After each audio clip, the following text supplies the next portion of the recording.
Hey, happy Wednesday, everybody, and welcome to this week's layout and project update. Today is April the 3rd, 2024, and I got a couple of things I'm really proud about, and I got a couple of things that I'm not happy with whatsoever. So we're going to start on a good note, and we're going to talk about this Virginian and Ohio Caboose. Should have thought this out a little better. Let's do this. So this is an Athearn Caboose. It is the exact same caboose that Alan McClellan used for his Virginian and Ohio cabooses that were bay window. You see behind here, this is a Walthers caboose. This is a Milwaukee caboose that I just repainted blue, made V&O just for fun. I put the wrong number on there. I'll have to redo that. But either way, I'm pretty happy with the way it looks. I really like the way the trucks and the wheels look. Paint job's pretty decent as well. For some reason, I've had the shakes lately, so my when I painted the yellow railings and hand grabs and all that, I think they could be better. But, I mean, it is what it is. I mean, shit. Sometimes you get old and you just shake for no damn reason. You don't know why, and there ain't no excuse for it. But I'm going to blame it on all the migraines I've been having lately. But, I mean, in the video here, you can't really see it. But these are just the plastic molded on details. And I just painted the tops of them to kind of give them a little bit of depth to make that that little bit of detail stand out. I used some packing tape to make blinds for the windows. And I did that on a couple of them. The steps are blue. The end railings are blue. The brake attachment and the brake wheel here are blue. I'm going to add a little bit of chain that comes down from the brake wheel that will run down to here because I think it'd be kind of cool, and I got some laying around. And I need to add the brake train line, the air line there. And I have some KD detail parts just for that. And I'll be damned if I can't find them. I've looked for them for about 4 days now. I don't know where the hell they're at. Don't know where they could be at. I've looked in my parts bin. I've looked in a little messy parts shelf that I just take stuff off and set it up here because I use them so much. I've looked everywhere. I don't know where they're at. So once I find them, I'll add that to it, and some marker lights on the ends. Probably a more modern version of the marker light, mid 60s-ish marker light on each end, and I'll be done with that. I'll be very happy with it. I also added another ounce. Yeah, about another ounce of weight to it because at some point on my layout, I'll have helper engines. And in my past experiences with locomotives shoving on the end of a train, it seemed like the caboose derailed more than anything. So I added some extra weight to it. None of my cars are NMRA standard.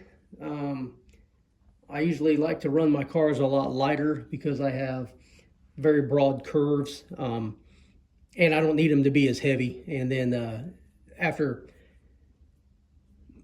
some practice with some 100-car trains, I kind of got a system in place on, you know, what cars don't need to be up on the head end and what cars should be at the rear and things like that. So every day that I come out here and play, according to my wife, I'm actually trying to put certain procedures in place and make mental notes and write down notes on when I do start an operating session and have people over here. There would be certain cars won't be in certain places because, I mean, that's prototypical. So we'll pass from this one here. And we'll go to this one. This Caboose 354, Virginia and Ohio. This is a reproduction of a caboose that Alan had made, and it looks pretty good to me.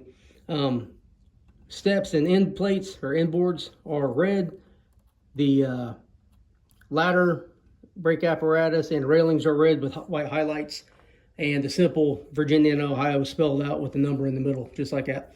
What this caboose does need is marker lights on the rear, and I need to order those, and that'd be some sort of a brass part, and then I'll put that on, and also put in blinds. You can kind of see them up there. I think I did all these windows. It's also got the V&O Herald on the cupola. You can see it on that side. And I used a little bit of white paint to highlight the molded on grab irons and whatnot. And once again, like the Caboose 394, I can't find the brake line to add on there. So once I find those, this one will be next in line for that as well. Same thing with the 458 here in the back, which I need to change that number to something more like maybe 558 or something higher, you know. But it is what it is. I'm going to shove this one back on.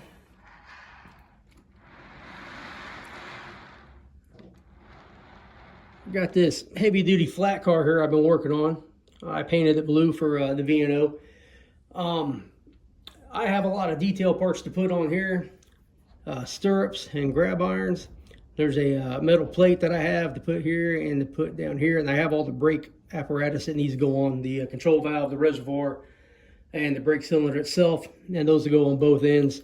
And there's some wire that I need to bend, you know, for the brake lines and all that stuff. And I'm really debating on whether I want to do that or not. It'd be a challenge, but this is a kit that is, it's a kit bash in a sense. So these bolsters on both ends that hold the Buckeye trucks are a 3D print by Steel Mill Modeling Supply Company. And I've talked about them before, and I'll put the link in the description. I've been talking to the proprietor of that website about getting some decals for this car because I can't find them anywhere else, and he had some, and he found them for me. So he's supposed to be putting them on the website so I can order them and get this car, get all the detail information on there. And I think that's going to be pretty cool. That'd be pretty neat. That'll be on display with all my stuff in Spencer, North Carolina, at the Model Train Show at the North Carolina Transportation Museum on May 18th and 19th. I've also recently ordered another 3D kit. It's a F-38 heavy-duty flat car built by the Pennsylvania Railroad, and the Pennsylvania had two of those, and they were 250-ton capacity. And I'm really excited to get that, and if I really like the kit, then I'm going to order another one, and those are going to be prototypical, but the plan is to finish that, complete it, and have it on display as well. And the company that makes that is called Ernest Trains. It's EARNEST trains.com, and you got to do / and shop, or the front / and shop. Otherwise the website was going to come up and have some sort of an error. But they're also on YouTube. I'm not YouTube, they're also on eBay, and I ordered my car off of eBay from the same guy, but it's a different name. I can't remember what it is. Look in the description and I'll tell you what that is. And got a lot of cool stuff on there. I mean, there's some pretty neat things, you know, some very unique Pennsylvania Railroad flat cars if you're a Pennsy fan. And just a wide variety of 3D printed items that, you know, some people might like and some people might not. All right, next up is this V&O trailer. I'm going to do maybe one or two more of these. And this is my own design. I don't believe I've ever seen a photo of a V&O trailer for TOFC service. But I kind of liked it. I kind of just did this. It wasn't really a plan. I found this undecorated 35-foot, you know, fluted side Walther's trailer just sitting around. And I was like, well, I'll go ahead and paint this blue since I'm in the middle of painting, you know, some V&O stuff now. And, you know, the Ridge Runner was the V&O's premier passenger train. So, yeah, I figure, you know, mid-50s, early 60s, they're still running passenger service. A lot of railroads used, you know, passenger train names or something, you know, sounding cool like that, I guess, that would grab the public's attention and would put that on their trailers at the time. I thought it looked pretty good. I'm pretty happy with it. It's very simple. I think that is keeping in line with what Alan McClellan, you know, did with his V&O that made it so popular. Was he didn't go into extravagant paint schemes, and it was just, you know, the blue dip and very simple, common sense, you know, lettering and paint scheme and all that stuff. And, you know, he had a saying that, you know, this is good enough. It don't have to be super detailed. It's good enough. And, you know, if you remember to keep everything simple, you know, which is called KISS, keep it simple, stupid. I think it keeps you from overanalyzing things and overthinking and just going overboard at a different level that changes it from believable to, yeah, it's kind of cartoony looking or something like that. And that's my opinion. And if you agree with me, that's fine. If you don't, leave a comment. Tell me about it. And I put the V&O, focus, put the V&O, I don't know what that was. I know in Frisco they call it the coon skin, but I don't know, the V&O emblem. We'll just stick with the emblem. And of course, the other side is just the opposite. I wish I had a Ridge Runner decal that ran from this corner to this corner. That'd be like a mirror image of the other side, but I still think it looks good. I'm happy with it. So I'm gonna have some of these for my intermodal service that will eventually run on something. That's kind of funny looking. I'm gonna leave it. That's gonna be a thumbnail right there. All right, so here's another one that I created. It's pure fantasy. Virginian did not have TOFC service to my knowledge. Everything I've ever read, they never got that far into it. It wasn't that popular. I've never even seen photos of any pig traffic or anything like that on the Virginian. But in my world, the Virginian survived, and at some point, they would have had TOFC service. They would have had double stack service and all that because they serve the port of Norfolk, which is now, I think, called Norfolk International Terminals. And they had Sewell Point down there, which was right by the naval base, which all the coal docks are now part of the naval base and all that whole area down there. Matter of fact, the last time I was there at the doctors, it's probably been 10 years ago, 11 years ago. There's a clinic across the street from what used to be the Virginian Depot station that serviced the naval base right there. And there's a Caboose sitting there and everything. I can't remember the exact location. I only went down there a few times. Army and Navy don't mix well. It's like oil and water. And I really didn't enjoy being down there too often. So if I didn't have to go, I didn't. But, nothing sexy about this. Just some yellow and some black. Very simple, paint scheme and easy to paint and, tape off and all that stuff. Nothing super difficult about doing that if you wanted to do something about it. And these flutes, the fluted sides, they really make it easy to, get your lines right and, make sure it's, even and, looks right. All right, now, I got a couple other projects I've been working on. Everything that I'm working on right now is for the model train show. And I kind of don't even want to talk about this, but I might as well because, if we only show you the good stuff, you might not ever attempt to do anything that's outside your comfort zone. So here it is. I had decided to make a Virginian and Ohio Alco PA because I had an old Pennsylvania Athearn blue box kit sitting around.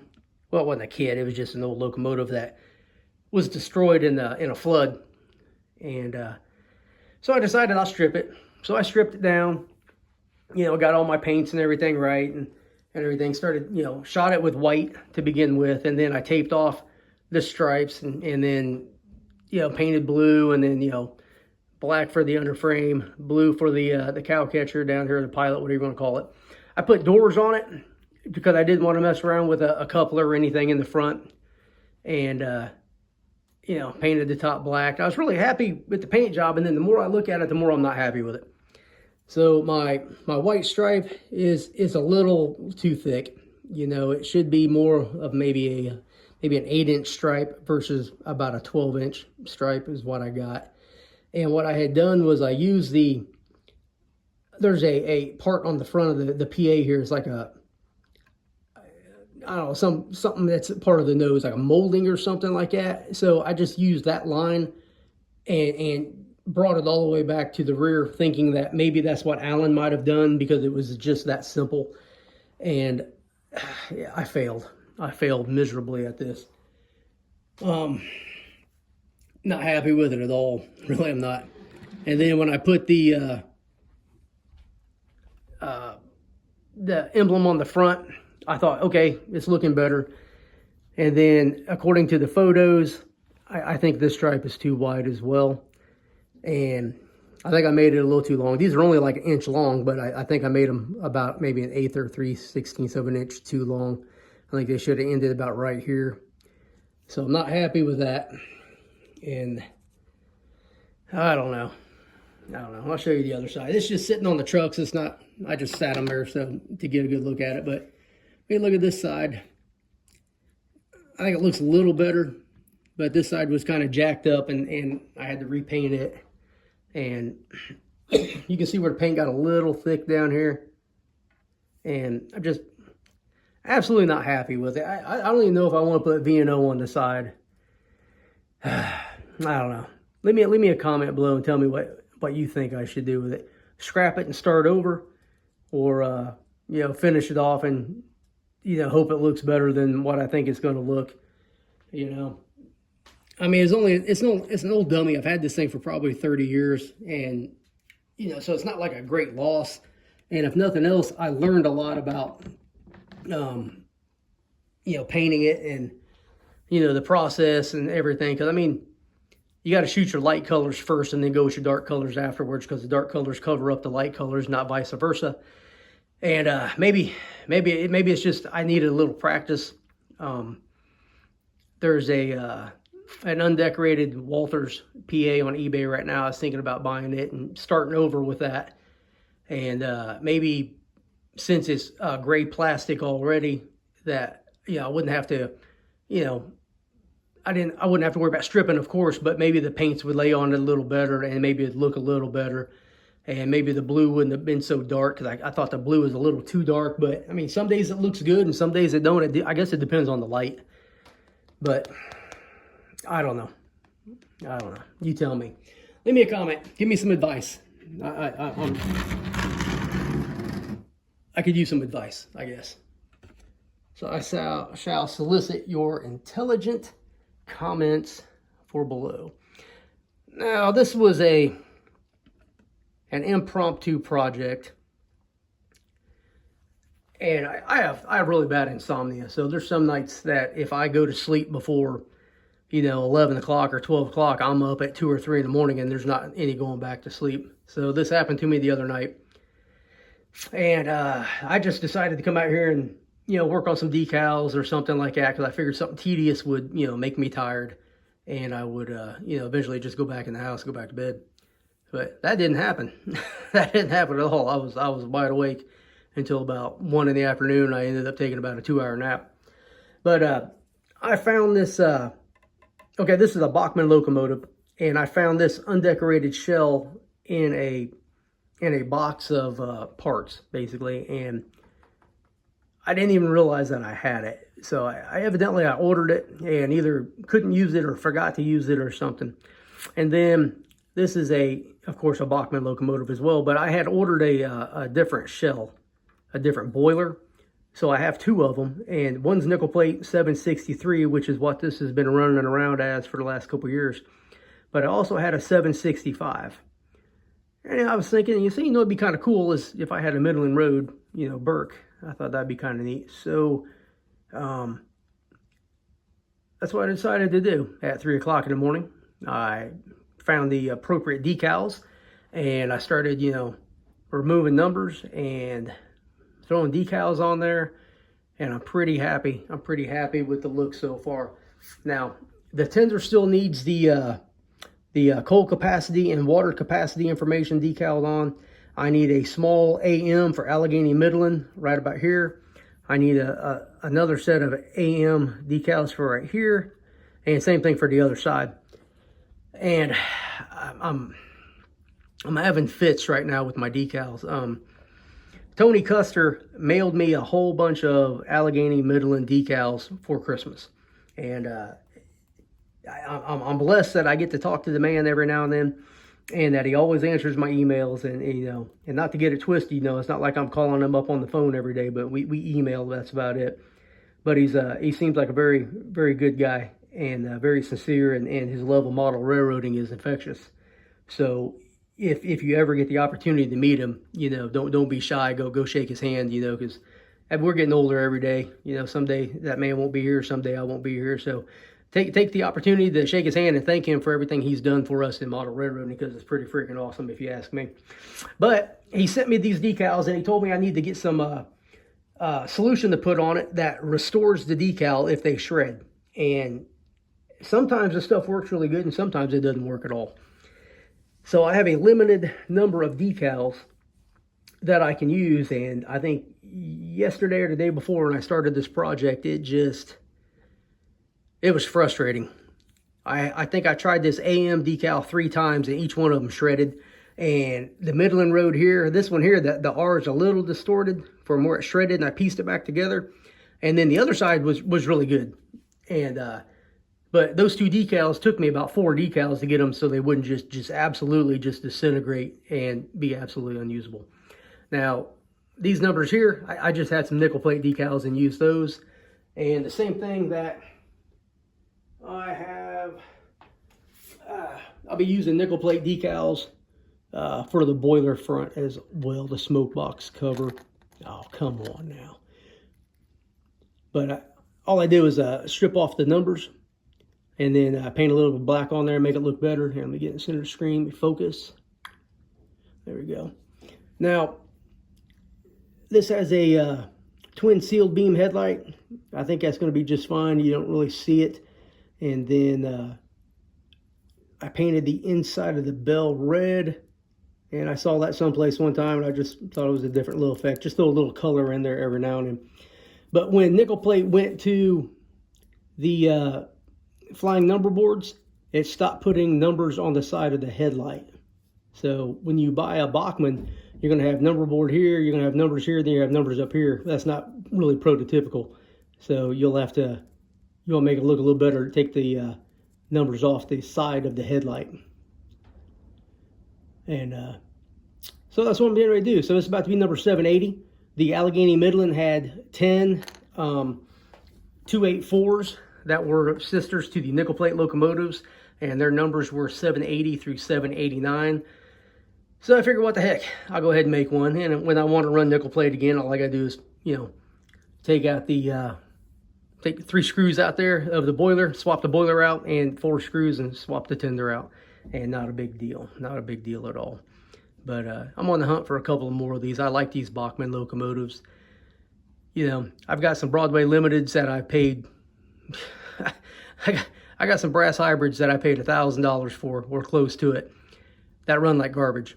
They can't go over a switch. I mean, like, I got a brass hybrid Chesapeake and Ohio J3 484 that will stop on a number 6 switch, but yet the wheelbase is 2 to 3 times the length of the frog on the switch, because it's not hooked up with current.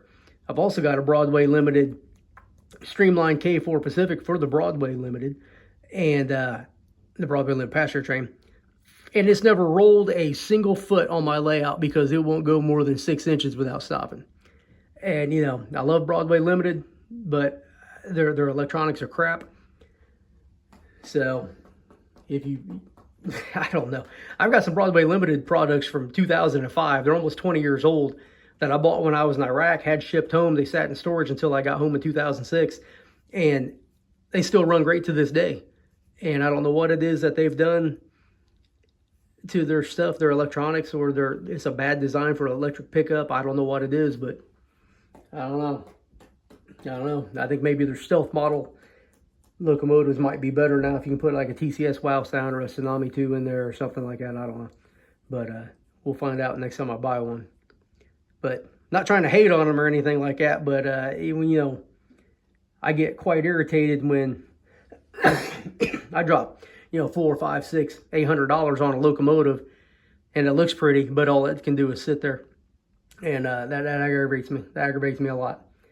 And I have quite the collection of Broadway Limited locomotives. So, I mean, it's not like it's ever prevented me from buying it. It's just I know that when I buy it, what I'm getting into. That at some point, the motor control ship is going to go bad or something. I've got 2 Broadway Limited locomotives sitting on my workbench right now that I'm tearing apart to rerun every single wire in it. And I have TCS Wow Sounds that are just sitting there ready to go into it as well. and I need to get off my butt and get working on that. But I've been on this nickel plate fix for a while, or nickel plate phase, where that's all I've been doing, and some custom stuff.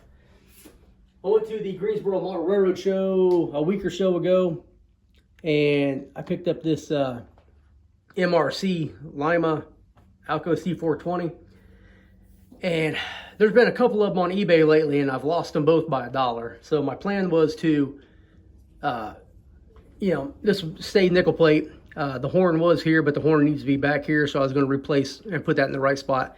It needs a gyro light here on the front, which I think I have that in a brass part. And, the stanchions need to be, black with the railing staying yellow. And just a little bit of detail parts here and there. I thought it was going to be pretty good. And then I'll put a decoder in it at some point. But if you did not know that the MRC Lima C420s are the exact same as the River Rossi, made in Italy. So if you didn't know that, now you do, because if you compare the photos of the River Rossi Alco C420 and you flip them around and look at the bottom, they both say made in Italy in the exact same place, and the bottom of the trucks have this little open gear. And, that's just the way it is. So, I mean, take a look at them. MRC Limas are going for, $50-$60. I think there's 2 undecorateds on there right now for around 80. And then the River Rossi, just because somebody says they said River Rossi, they want $200 and $300 for them. And I don't think so. But, I'm going to take the camera off the mount here. I'm going to take you around and show you a couple of other things. I've been gabbing away for about 26 minutes. Yeah, I'll show you a little problem I had the other day. It was kind of chilly out here last week. So I cranked up my kerosene heater, went inside, and I fell asleep. So where the RS11 and the 2 pig cars are, it got so hot in here that my track warped. It had a heat kink. And I had to fix this whole section of track. Had to let it cool down, go back into position, add a couple of straight pins to hold it in, and redo the ballast. And just every day you come out here, either there's something else that goes wrong or something happens and you got to do a little work here and there. But I'm pretty happy with it. And let's see, we'll scroll around. All right, now here's the big reveal, I guess. I really did want to talk for 30 minutes, but there's probably going to be about another 5 or 10 minutes. I'll try to rush it along. All right, so a couple weeks ago, I posted about this 3% grade I put in, and I was talking about adhesives to hold it down. Well, I ended up getting some foam-friendly liquid nails. So all of the grade is in place. It is glued down with some road bed. I'm not quite sure. I can't remember who made this. My wife bought me this stuff a long time ago, and she was mad that I never used it until now. But I've had it for like 10 years. But it's like it's like a big roll. So what I'm going to do now is I'm going to take all this flex track, I'll solder it together, and then put it into place on the grade, and then I'll start building bench work, because you got to work from the furthest point back to forward. And I got this part all cut out, set up pretty good. I'm happy with the way it's located. I got plenty of clearance right here, so I only need 3.5 inches, which is right about here is the furthest point that the foam can come before I have to kind of notch it over so that any of the high cars that come up that grade can clear. And even though I don't model modern era railroading, I always have my clearances set for double stacks or, some auto racks or something like that, because you never know if I might switch up or something like that. And I guess I'm OCD like that. I don't know. I don't want any restrictions if I decide to, run something else that's, out of era from what I enjoy modeling. All right. So previous video, I had shot lasers, and the, this wall here, the bench work coming down this wall here, it levels out right here. Well, on the other side, it's about 3/16 of an inch down. Maybe a little over, no, not 3/16, 5/16. Yeah, a little over 1/4 of an inch difference. So I went ahead and put this screw in, put some string up here, and then what I'll do is I'll pull that string taut, whatever it is, all the way down there, and then all my brackets on the wall will be lined up with the string, so that way there it meets up right here where it's supposed to be. I've been doing a little housekeeping out here. I've been buying some stuff. I got some more foam. I got a couple pieces of plywood sitting over there, my 1/4-inch Luan. I've got 1x3s in the garage so that I can build some more bench work. Threw down some carpets around here because I'm walking around here a lot and it hurts my feet just being on this hard floor. And let's see, let's squeeze around over here.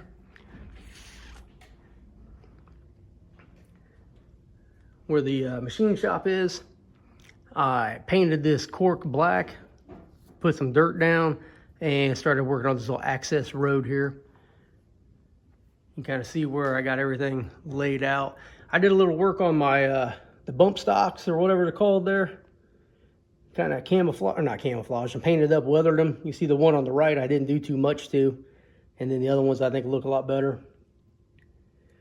All the paint that you see, the gray paint, that'll be a rock road. And through just a little bit of scenery there in the middle, I've got to go out and get some more dirt and filter it and strain it out. And then this whole area over here will be a little bit of grass and a big hill. So this monstrosity needs to come off. I'm gonna disassemble it. It was just a mock-up to kind of determine, you know, how I'm gonna build my, like the big hill that separates everything. It's basically a big seam divider, a 3D seam divider. And I kind of got the dimensions down. I'm gonna kind of sketch it out a little bit so I know what to make. And then I got some foam to put in on this right side down there by the, my dog biscuits. I set them up there because my dog was out here and she gets into everything, so I had to put them up high. So I got a piece of foam to cut down there, and then I can start working on the other main line that'll be on this side. And this is your favorite part of the video. It's almost to the end. I'm gonna show you what I picked up yesterday at Lowe's that my wife thinks I actually bought for outside, and I did not. So my friend Dustin, he uses this landscaping fabric, and he hangs it from the bottom of his layout, and it's just black, and it's 4 foot. So, here. Come on now. So you kind of, yeah. All right. Well, you can see there for a split second that it's almost exactly 48 inches from this bottom edge of the layout to the floor. So that'll hang off, probably be about 1 inch above the floor. So I'm gonna hang that. That's like 50 feet worth. And so that's $25. So that will basically hide everything underneath the layout. And why am I doing that? Because inside I'm still a teenager and I shove everything under my bed and it makes everything look clean. So it should clean up the looks out here a little bit, even though you'll still be able to see some mess because this is a storage room as well as the model train room. All right. And that's all I got. If you've watched this whole 33 minutes, I greatly appreciate you watching and staying and listening to me ramble along. Rob's Ramble episode 2 will be out here probably in about a week. I'll be talking about masonry work and showing you different types of brick and how you can not go wrong when you do anything to brickwork because everything has a prototype. So once again, don't just ignore my finger there.